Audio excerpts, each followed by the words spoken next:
जय श्री कृष्ण, राधे कृष्ण। ओम नमो भगवते वासुदेवाय। अजामिल के घर पुत्र का जन्म हुआ तो उसका नाम रखा गया नारायण। संतति के प्रति माता पिता का प्रेम कुछ विशेष ही होता है। अजामिल बार बार नारायण को पुकारता रहता था। नारायण नाम लेने की उसे आदत सी हो गई। अतिशय पापी, अतिशय कामी व्यक्ति अपनी पूरी आयु जी नहीं सकता। अजामिल के अभी 12 वर्ष शेष थे कि उसे लेने के लिए यमदूत आ धमके। मृत्यु काल समीप आ गया। अपने छोटे से पुत्र नारायण के प्रति उसे अतिशय आसक्ति थी, अतः उसे नाम लेकर वह पुकारने लगा, नारायण नारायण। भोजन, द्रव्य, काम सुख, स्थान, संतति और पुस्तकों में यह जीव फंसा रहता है। माता पिता का मन अपनी संतति में विशेष फंसा रहता है। प्रतिदिन की आदत के अनुसार अजामिल ने नाम ले लेकर नारायण को कई बार पुकारा। उसका नारायण तो आया नहीं, किंतु वहां विष्णु दूत आ पहुंचे। उन्होंने यमदूत से कहा कि अजामिल को वे छोड़ दें। यमदूतों ने कहा, अजामिल का चरित्र भ्रष्ट है, अतः वह जीने के लिए अपात्र है। विष्णु दूतों ने कहा, यह सच है कि अजामिल ने पाप किया है, किंतु भगवान का नाम लेकर इसने अपने पापों का प्रायश्चित भी तो किया है। इस कारण कुछ पाप जल गए हैं, अतः इसे अब जीने दो। उसकी आयु के 12 वर्ष अभी भी शेष हैं।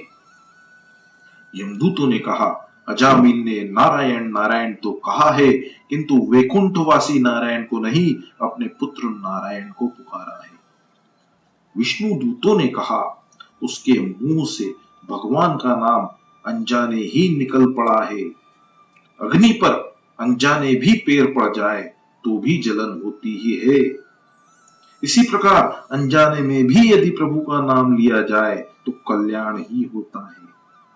भगवान का नाम अनजाने में लेने पर भी उसका फल मिलता ही है। अजामिल ने नारायण शब्द से चाहे अपने पुत्र को ही पुकारा हो, किंतु इसी बहाने भी भगवान के नाम का उच्चारण तो हो ही गया।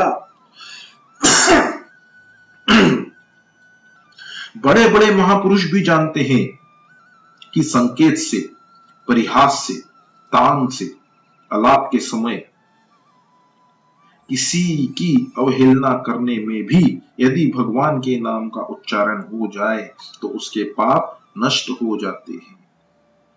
जो मनुष्य गिरते समय पैरों के फिसलने पर, अंग भंग होने पर, तापादि के दाह पर, चोट लगने पर, यानी किसी भी विवशतावश भगवान के नाम का हरि हरि या नारायण नारायण शब्द का उच्चारण करता है, वह नरक की यातना का पात्र नहीं रह जाता।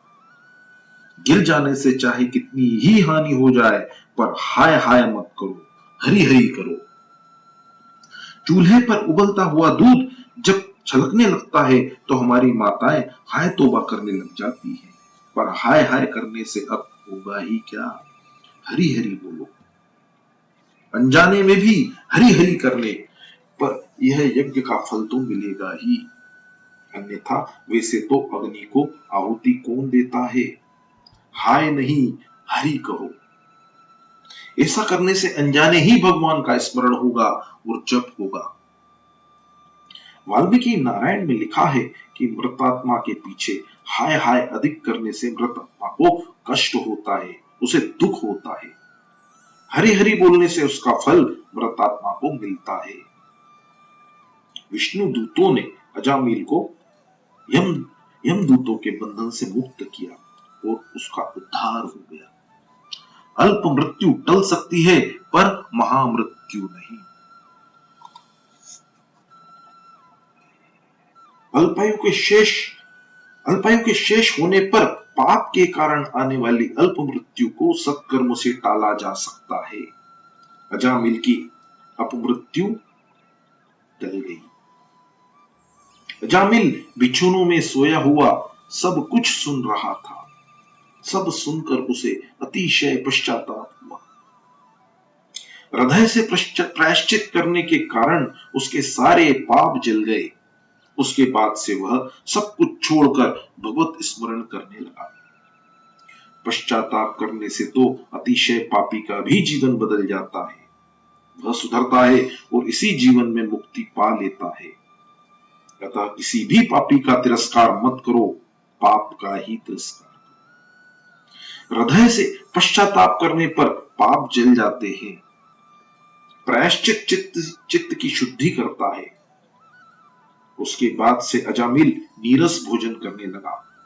जिसका भोजन सरस होगा, भजन नीरस होगा, और जिसका भोजन नीरस होगा उसका भजन सरस होगा। जीवन धन या कुटुंब के लिए नहीं, श्री कृष्ण के लिए है। अजामिल की बुद्धि अब त्रिगुणात्मिका प्रकृति से परे होकर भगवान के स्वरूप में स्थिर हो गई। उसे लेने के लिए विमान लेकर पार्षद आए। विशिष्ट मान ही विमान है। अजामिल सोचता है कि उसने वैसे तो अनेक पाप किए थे, फिर भी सदगति मिली।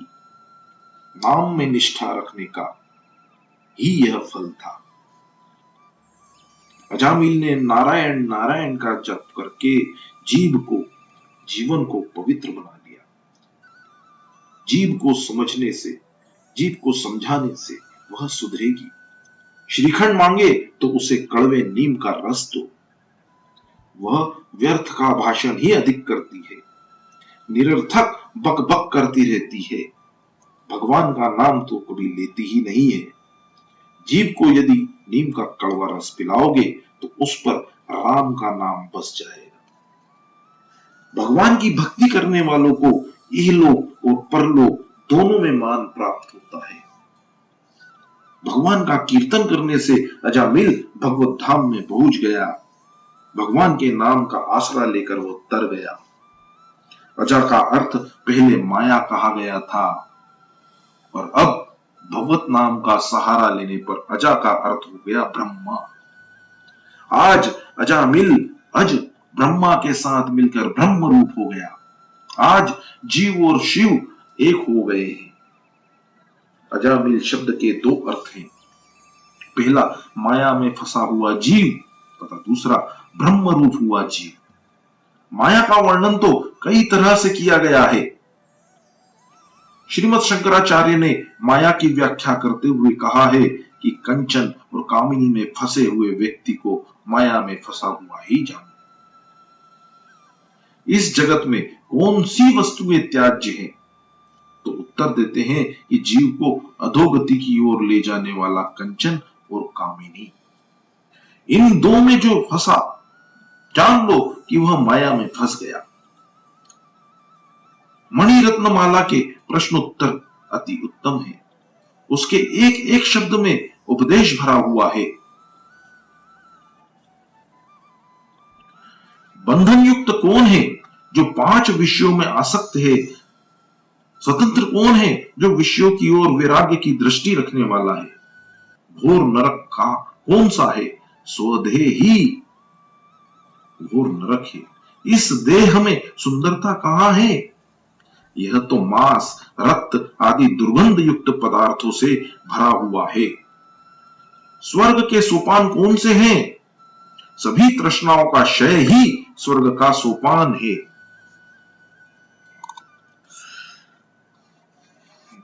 दरिद्र कौन है जिसकी तृष्णा विशाल है? श्रीमंत कौन है जो सदा के लिए संपूर्ण संतोषी है? कौन सा रोग अधिक कष्टदायी है? जन्म धारणा का रोग ही अत्यधिक कष्टदायी है। रोग की औषधि क्या है?